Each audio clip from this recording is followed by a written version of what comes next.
Right, let's all.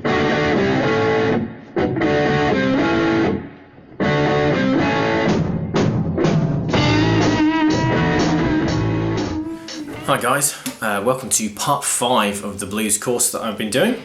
So basically today what we're going to talk about is we're going to talk about some more licks. Last lesson I did 4 licks. Today I'm going to try and do loads more basically.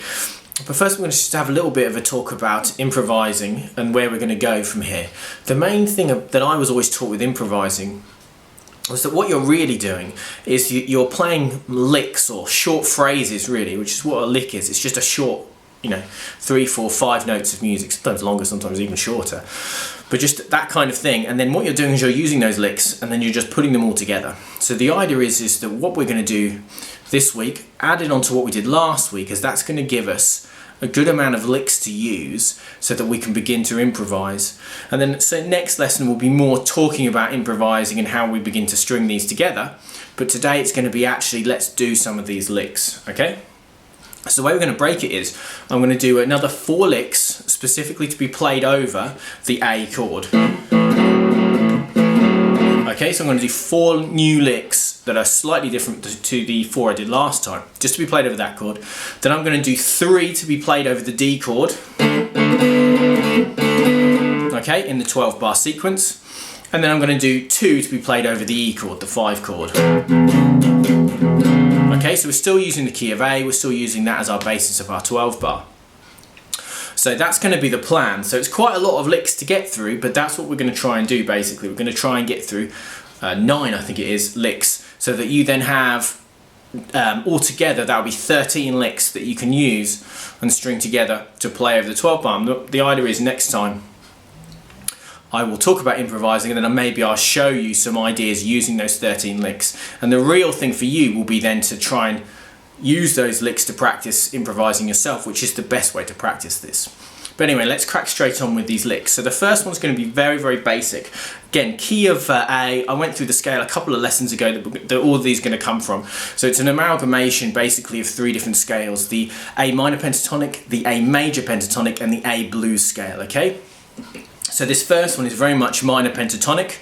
It could also be the blues scale, to be honest. We're going to bend that 7th fret on the G string. You'll notice we do this a lot. And we're going to play the 5th fret on the B string. And I'm literally just going to do that twice. I'm going to aim for a tone bend here, but obviously a semitone bend works as well. We're going to aim for a tone bend, so we get more of that sound, okay? So that's lick 1, simple. Bend on that 7th fret G string, 5th fret on the B string twice. Okay, and then lick 2 is going to be an extension of that. We're going to do that bend, 7th fret G string, 5th fret B string, a tone again. Then what I'm going to do on the G string is I'm going to do a pull off, 7 to 5. Then I'm going to play 7th fret D string, which is the root note. That's an A note there. So what you find with a lot of these licks is we'll resolve to the root note, it's called. Basically it just means end the lick on an A note, okay? And that's lick 2. So it's a bend of the 7th fret G string, 5th fret B string, then on the G string pull off 7 to 5, and then resolve it to that root, okay? So you can immediately see how those two can be put together. And that's those 2 licks put together. So that's the concept of what we're going to be trying to do, okay? So that's really, really nice and simple, those first 2. Lick number 3 is also going to be played over an A chord. Now this is a much more major sounding lick. I really quite like this one. I got this from a book actually, from Licks in the Style of T-Bone Walker. I can't remember what the book is called, but my wife bought it for me and I use it loads, but that's where I stole this one from. Borrowed. So what I'm going to do is I'm going to play an A triad basically, which is the sound of an A chord, but I'm going to pick it individually. So I'm going to play 7th fret D string, 6th fret B string, and then 7th fret D string, 6th fret G string, 5th fret B string. My apologies. Little triad there, and we're going to play that as a triplet like that. Okay, sounds great already. Then I'm going to play the 7th fret B string, so we're very much in A major pentatonic here. Then root note, 5th fret on the E string, 7th fret on the B string, and then back to that root. Again, we're resolving to the root, and that's an A note, 5th fret E string. And that's the lick there. It's basically just triplets. It's just lots of triplets, basically.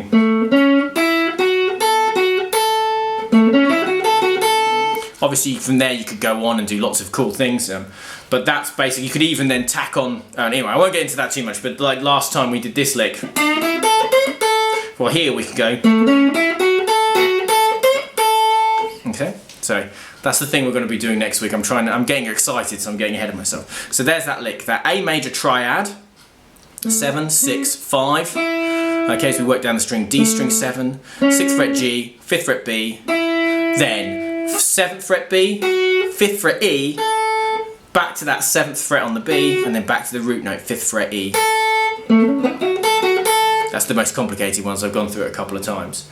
This final one, what we're going to do here, this is going to be a bit strange. What I'm going to do here is I'm going to play 7th fret on the B string, I'm going to play 8th fret on the E string. And what I'm going to do is I'm going to bend this 7th fret, this F sharp note, so it hits this G note. It's a half tone bend. Again, you can do it more with a curl as a quarter tone bend, but the aim is a half tone bend. So I'm going to bend these notes so it sounds like this, these notes. So we get, I'm going to do it 3 times.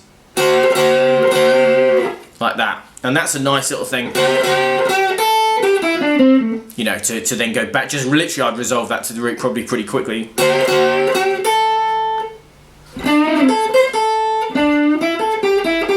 Anyway, so I'm just putting licks together, getting overexcited again, but that's what I'm doing. 8th fret on the E, 7th fret on the B. I usually do it actually third finger and middle finger, but you could easily do it index and middle, 1 and 2. 2 and 3, 3 and 4. That's harder, but all of them make sense actually, depending on where you're going from there.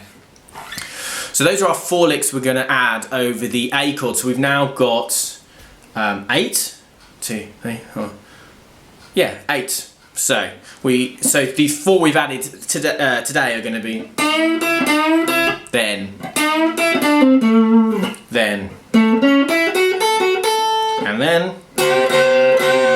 Okay, so let's move on then to the next set to be played over the D chord.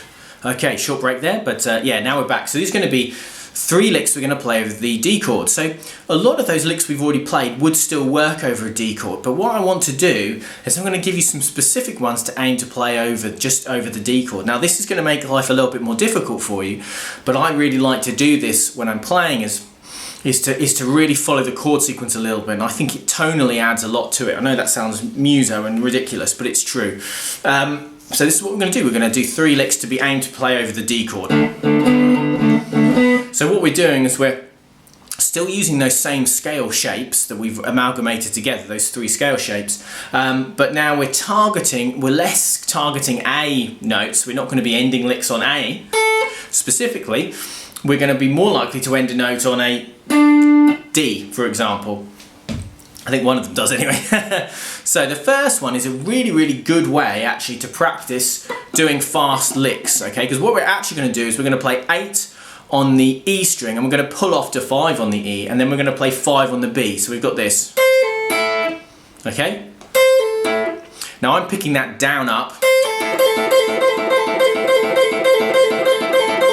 which is called inside picking, because it looks like we're picking inside the strings, down on the higher string, down pick, up pick. You can do it the other way around though, you can go up, down.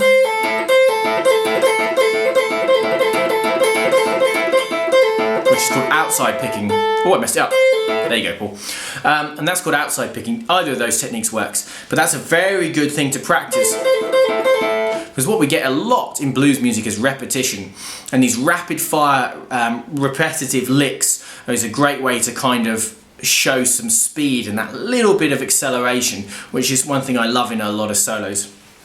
There's a couple of Gary Moore songs where he starts off playing very melodic lines and then he throws in just sections that are much faster, and I really enjoy that. And this is the kind of lick we can start to get used to that in. So it's 8th fret on the E, pull off to 5, and then 5 on the B. I'm playing that with my ring finger there. You can play it with your pinky. Either of those is fine. I'm actually just barring there. And it does ring together a bit, so you can rock that first finger, so from there to there, and that will kill the 2 notes. you can hear that I'm killing the notes as soon as I've lifted off. But realistically, when you're going fast enough, you won't hear that slight blurring. But that's how you do it to get super accurate note kind of separation. So that's our first lick. Our second lick, we're actually going to bend this note as an F sharp note. Now, the F sharp note is a really, really important note in the key of D. Okay, it's the major third, so it's an interesting one to bend. And what we're going to do is we're going to bend it up a half tone to this G note. Then I'm going to re-pick and bend it down. Then I'm going to play 5 on the B, 7 on the G, and then 5 on the B. Which is actually quite a nice lick, and it's a very interesting one as well because it tonally sounds a bit strange over the D. But it works. That's the most important thing. So that's lick 2 over the D chord. Bend 7, half tone, just a half tone. Re-pick, bend it down. 5 on the B, and then we're just working down the scale. 7 on the G, 5 on the G. Then this next one actually would follow on really nicely from there, because we're going to actually go to 7th fret on the D string, which we know is an A note. Then I'm going to go to 5th fret on the G, our C note. Then I'm going to play the D note, which again is an interesting way of doing it. Again, half tones, half tone bends. And I'm going to end on that D note, and I'm going to throw in lots of vibrato.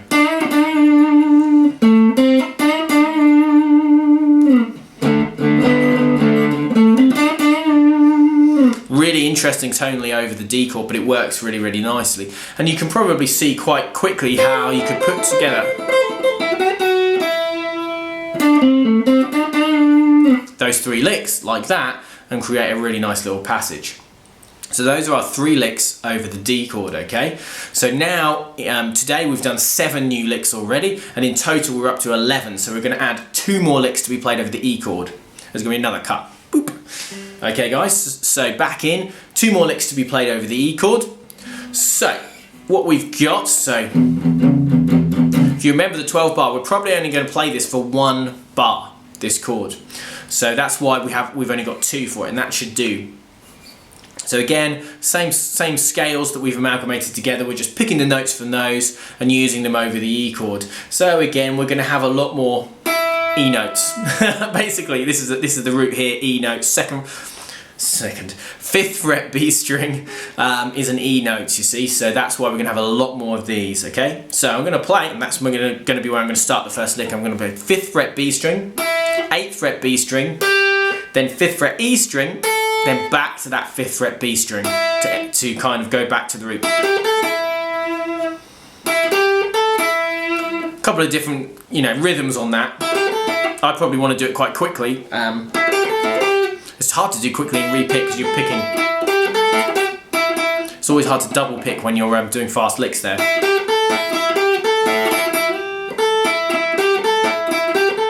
But I think it would probably actually be more a triplet.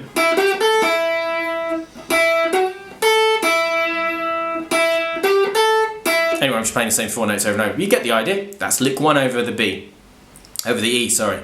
Over the E. Not the B, the E.